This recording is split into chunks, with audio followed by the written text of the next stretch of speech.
Okay, this is a little bit on two-point touch.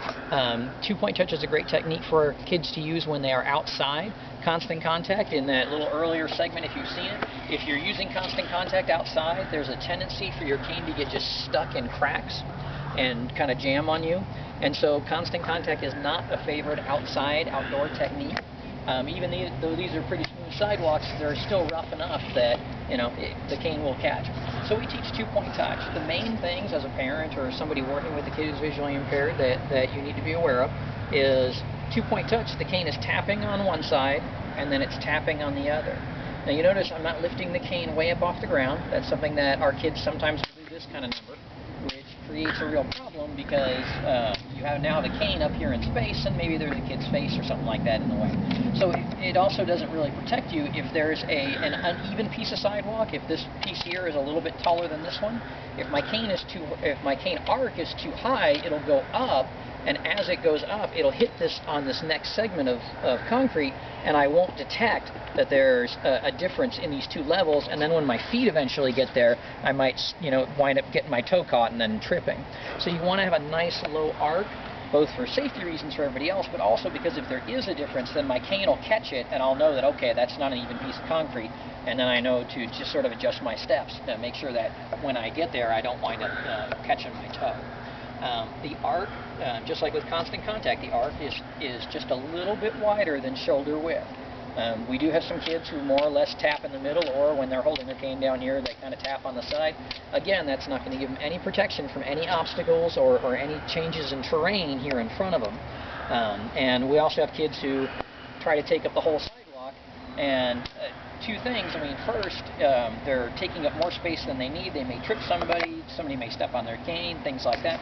But also, if I'm doing this and I have an uneven piece of pavement or there's an obstacle there, if I'm doing this, I may not catch it. My cane may not come back and catch that obstacle before my feet get there if my arc is too wide. So, as a parent, as somebody working with someone who's got a visual impairment using a cane, keep the cane moving. The arc is low, and the arc is just a little bit beyond shoulder width. Again, we're not going to have a heart attack if it's a little more than shoulder width.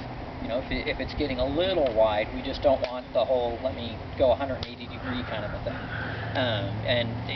We also don't want it to be too short of an arc, where it's just kind of tapping, or even worse, where it's just kind of up and down. So that's the main piece. As orientation mobility specialists, we work on kids staying in step, which again, if the right foot is forward, the cane is on the left side.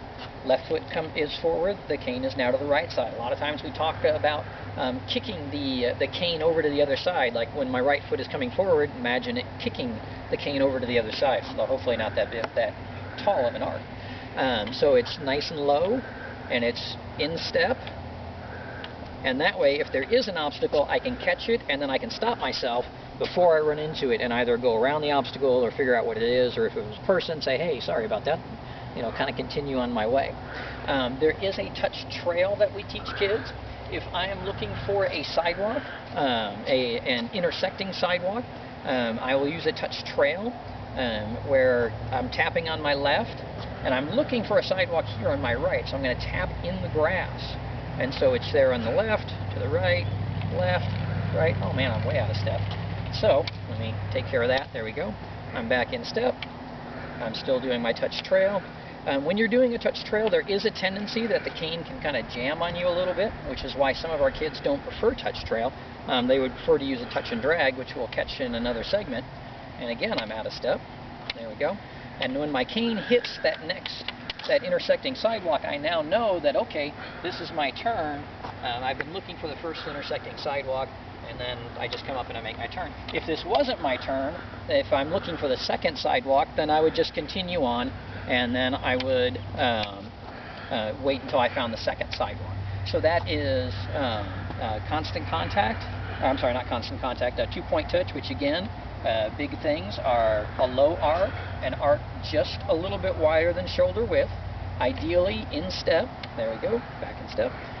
But again, the things to really focus on are that the arc is just a little bit wider than shoulder width, and that it is nice and low, and that it is always moving. Never, here on the side, just tapping up and down, never way off to each side.